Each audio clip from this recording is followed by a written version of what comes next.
What's up, everyone? Welcome to the January 26th edition of FanDuel Tournament Plays presented by Prize Picks.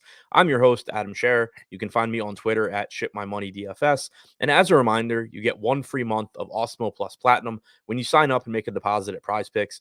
Be sure to use the code Awesemo to receive a 100% first deposit bonus up to $100. We have a 10-game NBA slate today. We're still waiting on a lot of news, so as usual, stuff is going to change between now and lock. Your daily reminder to tune into the deeper dive from 5 Eastern to 6 Eastern and live before lock from 6 to 7 on the Awesemo YouTube channel. But we do have some information now that we can work with. And taking an early look at 5 of today's top tournament options on FanDuel, starting at number 5, DeMar DeRozan expected back in the lineup tonight. He was a late scratch, not after lock or anything, but unexpected scratch, I should say, prior to their last game. He's only $9,000 on FanDuel. He has shooting guard and small forward eligibility. Currently only projected for about 7% ownership with an 11% chance of being in the optimal lineup. DeRozan's averaged 1.17 FanDuel points per minute this season. He's likely to give you 35 or 36 minutes. And at that ownership, looks like a very high upside option.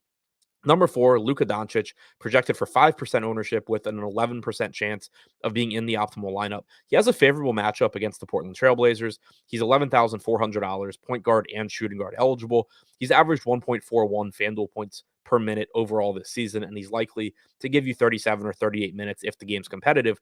The reason that Doncic isn't pulling more ownership is that the Mavericks are essentially healthy. You're missing Tim Hardaway Jr., but that doesn't have much of an impact on Luka. Whereas you have James Harden missing Kyrie and missing Durant. You have Nikola Jokic potentially missing Will Barton again. So there are other pay up options that just look a little bit better in terms of projection than Doncic, but you still can't deny that this guy's capable of going out there and getting you 70 fantasy points. And at 5% ownership, that is a pretty appealing spot to be, where you can use some of the more popular mid range and value options and then just differentiate by playing one of the better fantasy options in basketball. Number 3, Julius Randle, projected for 7% ownership with a 12% chance of being in the optimal lineup. Randle is $8,600 with power forward and center eligibility. He's averaged about 1.15 FanDuel points per minute this season.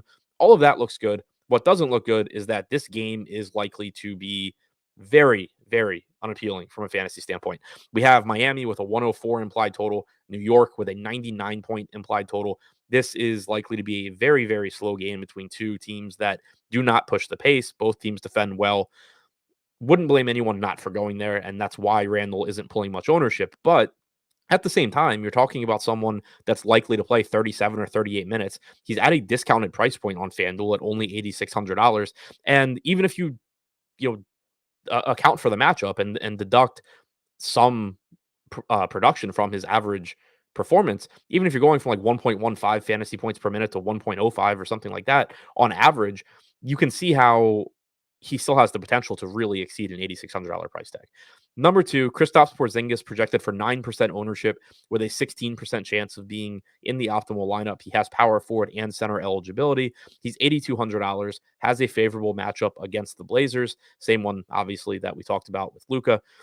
He's averaged 1.19 FanDuel points per minute in the games that Doncic has played this season. He's likely to give you 30 to 32 minutes if this game's competitive. Just seems to be getting a little bit less ownership than he should.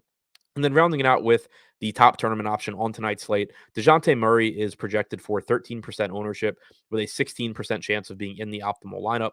Murray is point guard and shooting guard eligible. He's averaged 1.39 FanDuel points per minute this season, and he's $10,300 taking on the Memphis Grizzlies. This game has a very healthy 229 total as things stand right now, and Murray's likely to give you 36 minutes or so, assuming that the game is competitive. As I mentioned before, close to 1.4 fantasy points per minute. He rebounds at a high rate, particularly for a guard, so you get a little bit more consistent production than you do from some other guards that are more scoring dependent. But he's also got an assist percentage in the mid 30s. He's got a usage rate in the mid 20s.